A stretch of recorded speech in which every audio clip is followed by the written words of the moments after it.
लखनऊ में मुख्यमंत्री योगी आदित्यनाथ ने 3,572 चयनित अभ्यर्थियों को नियुक्ति पत्र सौंपे।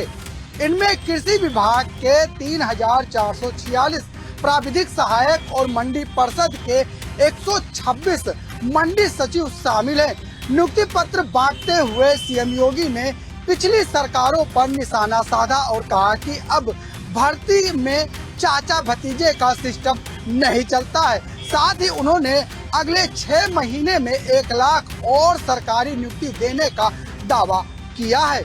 इंदिरा गांधी प्रतिष्ठान के जुपिटर हॉल में आयोजित कार्यक्रम में मुख्यमंत्री योगी आदित्यनाथ ने चयनित अभ्यर्थियों को नियुक्ति पत्र वितरित किए। मुख्यमंत्री ने कहा कि उनकी सरकार में योग्य अभ्यर्थियों को बिना भेदभाव और पूरी ईमानदारी से चयन किया जा रहा है।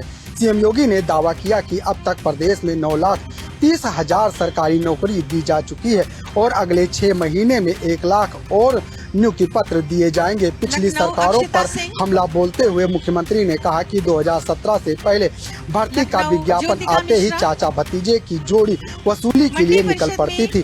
परीक्षा के बाद परिणाम अटकता था और मामला कोर्ट तक पहुंच जाता था। सीएम योगी ने कहा कि उनकी सरकार ने नकल माफिया और भर्ती प्रक्रिया से जुड़े माफिया पर कार्रवाई की और नियुक्ति प्रक्रिया को पारदर्शी बनाया। मुख्यमंत्री योगी ने भर्ती आयोगों और बोर्डों को प्रक्रिया में तेजी लाने का निर्देश भी दिया। उन्होंने कहा कि अधियाचन के 1 महीने के भीतर विज्ञापन, अगले 2 महीने में परीक्षा और उसके 1 महीने में परिणाम जारी करने की दिशा में काम होना चाहिए ताकि 6 महीने के भीतर युवाओं के हाथों में नियुक्ति पत्र पहुंच सके।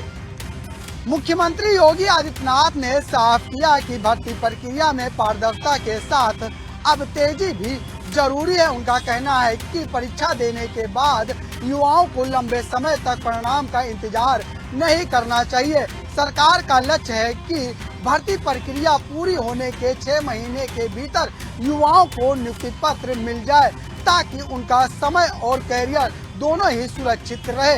लखनऊ में यूपी SSSC के अभ्यर्थियों ने वेटिंग लिस्ट में सुधार की मांग को लेकर डिप्टी सीएम ब्रजेश पाठक के आवास के बाहर जोरदार विरोध प्रदर्शन किया।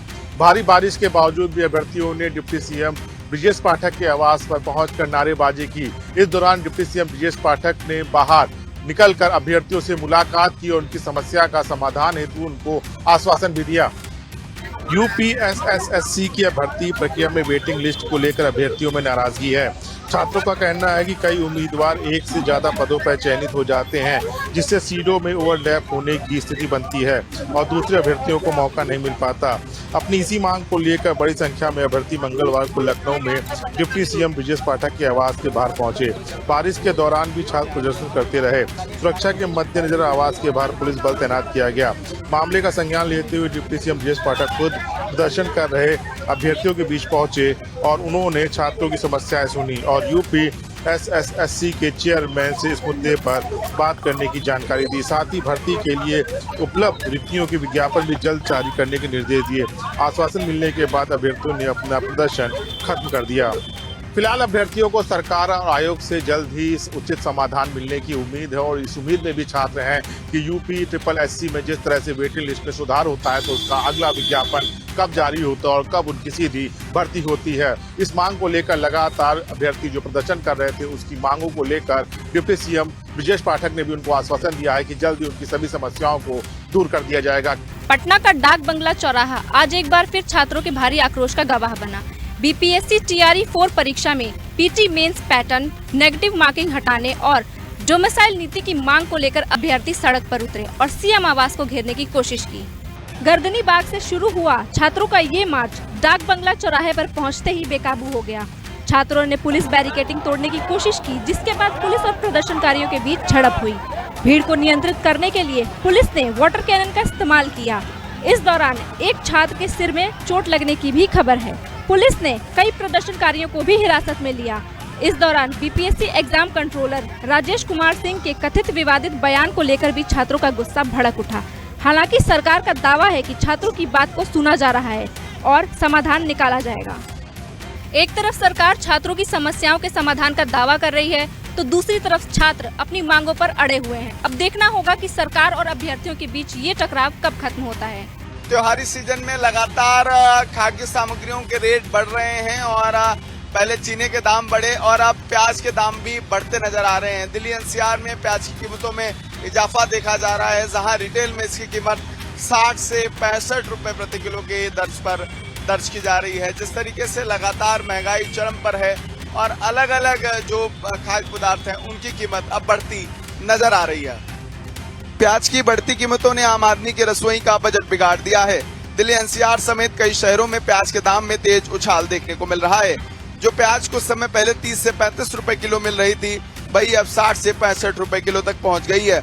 उपभोक्ता मामलों के विभाग के मुताबिक प्याज का औसत रिटेल भाव करीब 42 रुपए किलो रहा, जो एक महीने पहले के मुकाबले करीब 20% ज्यादा है।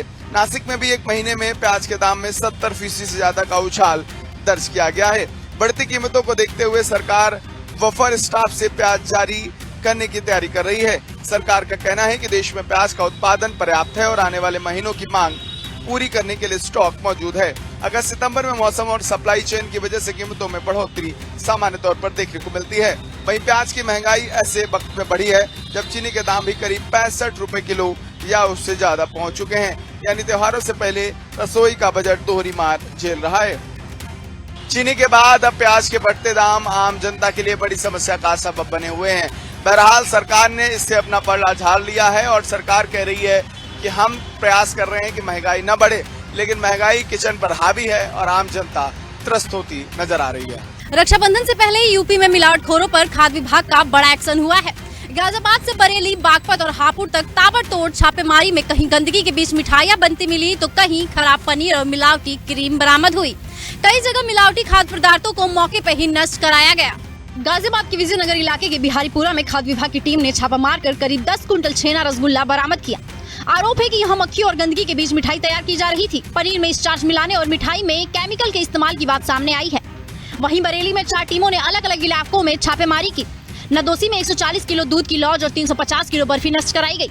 वहीं बदायूं से बरेली आ रही वैन से 275 किलो खराब पनीर बरामद हुआ, जिसे सैंपल लेने के बाद नष्ट कराया गया। कई दुकानों से मिठाई, खोया और पेठे के सैंपल भी लिए गए हैं। बागपत में भी खाद्य सुरक्षा विभाग ने कार्रवाई करते हुए 455 किलो मावा और 65 किलो पनीर नष्ट कराया। इसके अलावा 8 खाद्य पदार्थों के विधिक नमूने लेकर जांच के लिए प्रयोगशाला भेजे गए हैं। उधर हापुड़ के कुशचेसर रोड चौपाला पर बिना लाइसेंस चल रही क्रीम बनाने वाली फैक्ट्री पर छापा पड़ा। यहाँ करीब 955 किलो मिलावटी क्रीम बरामद हुई, जिसकी कीमत लगभग 1,43,000 रूपए बताई गई है। क्रीम को मौके पर ही नष्ट कराया गया और फैक्ट्री को बंद करा दिया गया। बिना फूड लाइसेंस कारोबार करने पर फैक्ट्री संचालक के खिलाफ मुकदमा दर्ज कराने की तैयारी है।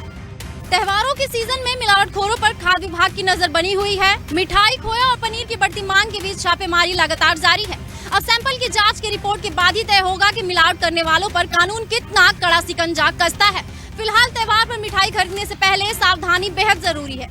सवाल सिर्फ कार्रवाई का नहीं, सवाल आपकी सेहत का भी है।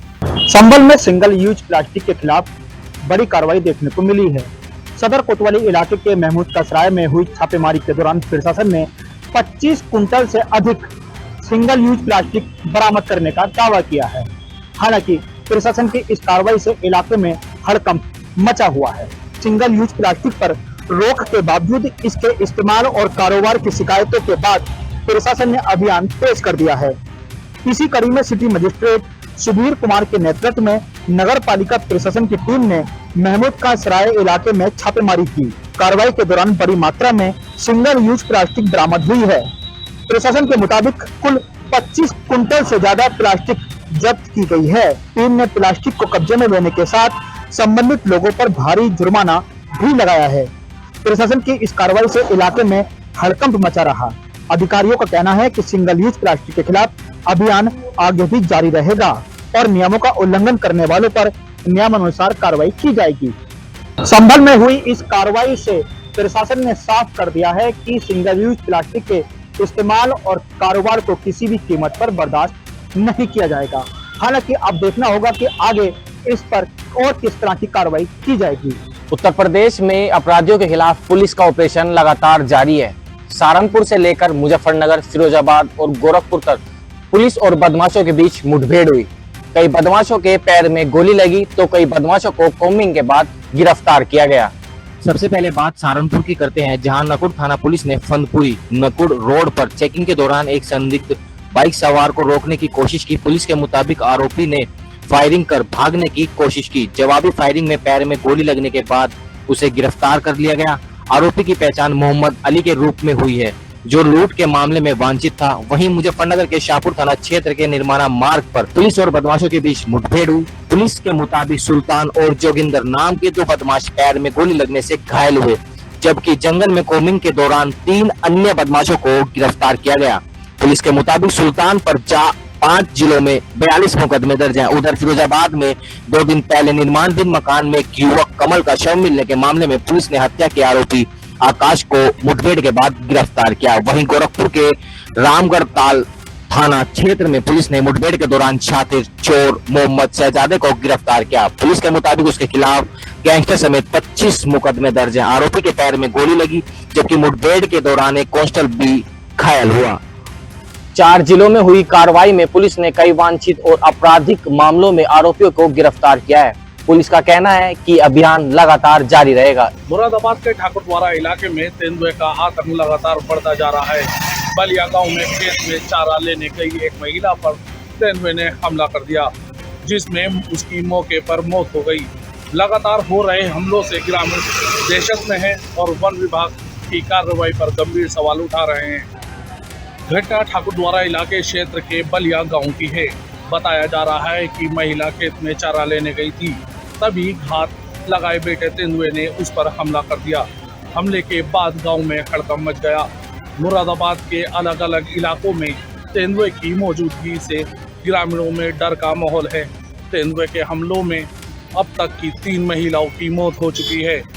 वन विभाग की ओर से तेंदुए को पकड़ने का अभियान भी चलाया जा रहा है। गांव की इस घटना ने एक बार फिर तेंदुओं के बढ़ते आतंक और वन विभाग की तैयारियों पर सवाल खड़े कर दिए हैं। ग्रामीणों की मांग है कि तेंदुए के आतंक से जल्द निजात दिलाई जाए, ताकि खेतों में काम करने के लिए निकलने वाले लोगों की जान सुरक्षित हो सके। कृति सेनन की रक्षाबंधन ऐड को लेकर सोशल मीडिया पर बवाल मचा हुआ है। विज्ञापन में कृति के लुक और कुत्ते को राखी बांधने वाले सीन पर लोग सवाल उठा रहे हैं। कुछ यूजर्स का कहना है कि भाई के सामने इस तरह के कपड़े पहनकर राखी बांधना ठीक नहीं है, तो वहीं कुत्ते को राखी बांधने को लेकर लोगों ने आपत्ति जताई है।